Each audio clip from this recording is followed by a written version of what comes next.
चमोली जनपद के माणा गांव में बीते शुक्रवार 28 फरवरी को बड़ा हादसा हुआ। चमोली के माणा के पास हुई ये घटना एवलांच आने से हुई थी। एवलांच या हिमस्खलन तब होता है जब किसी पहाड़ या ढलान पर बर्फ तेजी से नीचे गिरती है और इस बर्फ के साथ साथ पत्थर, मिट्टी जैसी कई चीजें भी नीचे आती हैं, जिससे भारी तबाही होती है। एवलांच बर्फबारी, ग्लोबल वार्मिंग, भूकंप, तेज शोर या इंसानी गतिविधियों की वजह से हो सकता है। उत्तराखंड में एवलांच की यह पहली घटना नहीं है। इससे पहले भी यहाँ कई एवलांच आए हैं।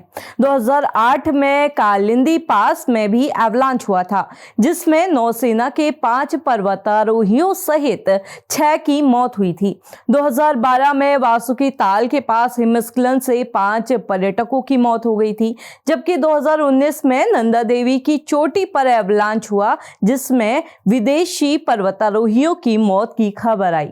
2021 में त्रिशूल चोटी पर एवलांच हुआ, जिसमें 9 पर्यटकों की मौत हो गई थी।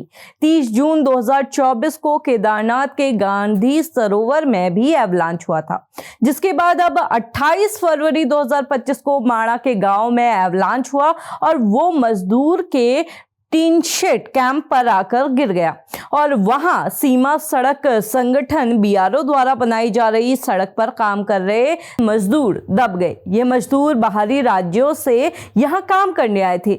जम्मू कश्मीर, हिमाचल और उत्तराखंड समेत कई हिमालयी राज्यों में वक्त वक्त पर एवलांच होते रहते हैं और ऊंचाई पर रहने वाले लोग इस खतरे को अच्छी तरह से समझते हैं, जिस वजह से वो लोग परंपरागत रूप से सर्दियों में गांव खाली करके निचले इलाकों में आकर रहने लगते हैं। लेकिन यहां काम करवा रही कंपनी ने इस फैक्ट को नजरअंदाज कर दिया, जिसका खामियाजा अब ये मजदूर भुगत रहे हैं। राज्य में ऑरेंज अलर्ट और हिमस्खलन की आशंका के बावजूद मजदूर यहां काम कर रहे थे।